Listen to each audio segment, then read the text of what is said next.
Bonsoir Monsieur Grimm. Bonsoir monsieur. Quand on voit ce reportage, on se dit qu'il vaut mieux être propriétaire que locataire. On va voir les difficultés qu'on a aujourd'hui à trouver des petites surfaces dans les grandes villes. Vous avez donc pris votre retraite. On apprend d'ailleurs une chose, c'est que quand on est pompier, on prend sa retraite à 33 ans, après 15 ans d'exercice. 15 ans et 6 mois, car nous sommes militaires à la brigade des sapeurs-pompiers de Paris. Voilà, j'ai appris ça dans ce reportage.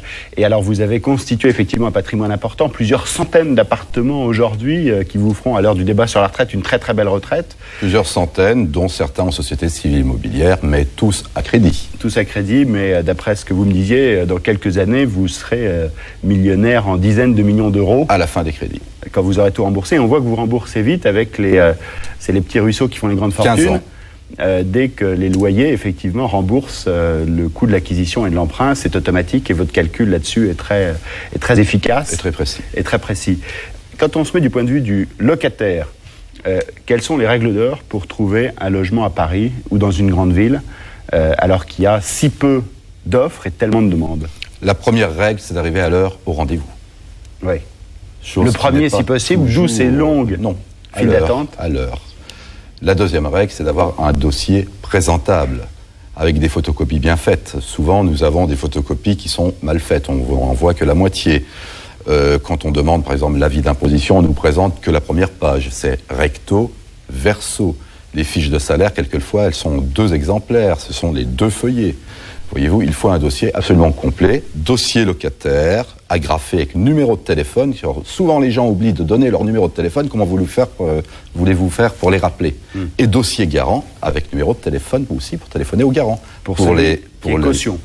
Voilà. Quand il en faut. Pour leur expliquer ce que c'est qu'une caution aussi. On va voir effectivement quand elle est nécessaire. Quand vous disiez à l'heure, quand on est là le premier, souvent les gens veulent être les premiers. Est-ce que ça joue ou pas? Ça ne joue pas du tout. Je fais mon métier, je fais les visites, je donne mon adresse, je prends les dossiers existants et ensuite je traite l'information.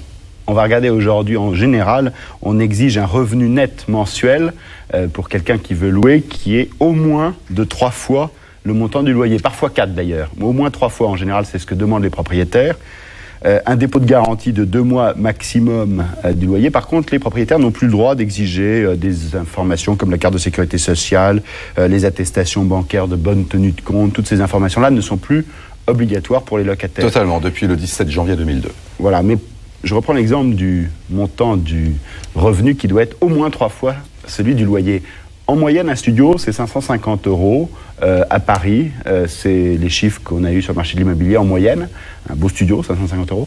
80% des gens gagnent moins de 1500 € net par mois. Ça veut dire qu'on peut plus se loger, facilement en tout cas, dans les grandes villes comme Paris aujourd'hui, quand on est jeune, quand on démarre dans la vie active. Écoutez, vous avez 4 possibilités pour louer.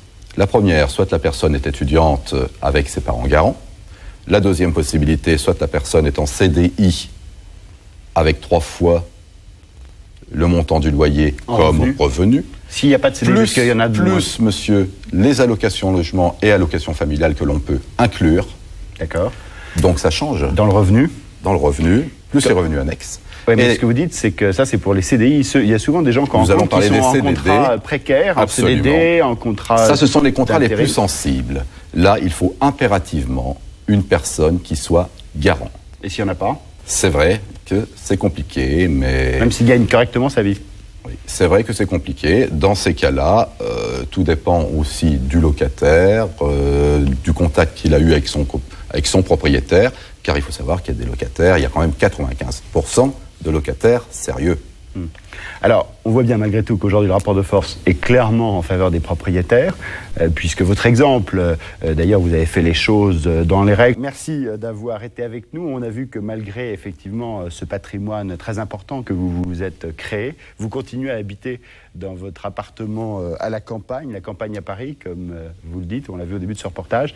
Vous pourriez aujourd'hui, je crois que vous aimez les très belles voitures et que vous aimez aussi peut-être les belles surfaces, trouver un appartement plus luxueux si vous le vouliez.